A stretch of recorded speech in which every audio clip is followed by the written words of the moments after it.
ಇದು ಪವಿತ್ರವಾದಂತ ಸಭೆ. ನಿಮ್ಮ ಅಭಿಮಾನಕ್ಕೆ ನಾನು ಗೌರವ ಕೊಡ್ತೀನಿ. ಆದರೆ ನೀವು ಕೋರ್ಟ್ ವಿಚಾರ ಇಲ್ಲಿ ನನ್ನ ಮೇಲೆ ಒತ್ತಡ ಹೇಳಕ್ ಹೋಗ್ಬೇಡಿ. ನನಗೆ ಭಾವನೆ ಗೊತ್ತಿದೆ. ನಾನು ಇಲ್ಲಿ ಕೋರ್ಟ್ ವಿಚಾರ ನಾನೆಲ್ಲ ಮಾತಾಡಕ್ ಆಗಲ್ಲ.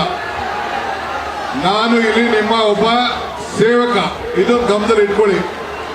ನಾನು ಮುಖ್ಯಮಂತ್ರಿ ಇರಬಹುದು, ಆದರೆ ರಾಮನಗರ ಜಿಲ್ಲೆಯ ಮಗ, ಆ ಮಗನನ್ನ ಹೆಂಗೆ ಕಾಪಾಡಿಕೊಳ್ಬೇಕು ಆ ಕೆಲಸ ನೀವೆಲ್ಲ ಸೇರಿ ಮಾಡಬೇಕು. ನಿಮ್ಗೆ ಒಳ್ಳೇದಾಗಬೇಕಾ? ಸುಮ್ಮನೆ ಇರಿ. ಇವೆಲ್ಲ ಏನ್ ಹೇಳ್ತಾರೆ ಮೀಡಿಯಾ ಅವ್ರು, ಏನ್ ಹೇಳ್ತಾರೆ?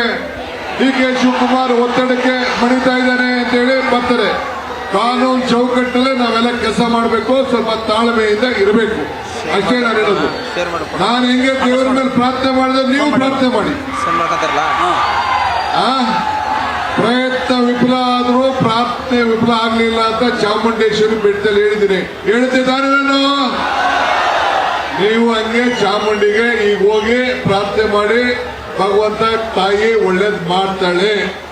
ಆಗ್ಬೋದಾ?